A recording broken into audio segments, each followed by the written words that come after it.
trained as an accountant in the early 80s in Kenya and qualified as an accountant at about mid-80s. And I worked in various spheres. I worked in the public sector in Kenya. I worked in the profession as an auditor.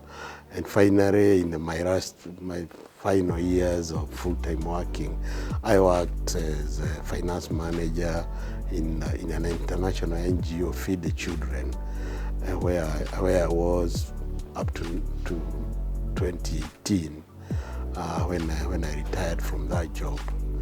And from that time, then I've started supporting GTL on a part-time basis in financial management. Okay, I've worked for GTL for the last 5 years from November 2019, and my work in summary involves updating of accounting books. It involves quarterly financial reporting.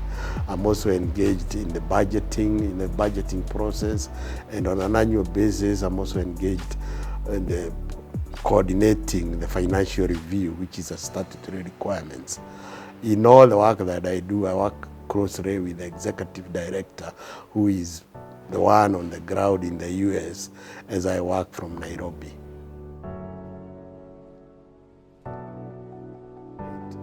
Simple, because I came from a fairly humble background, but my parents were able to take me through the school process, even in the circumstances. And I would say even what I am now, I wouldn't have become if I never went through an education system. I went through the formal education system, then went through into training to become an accountant. And that is what has made a difference in my life.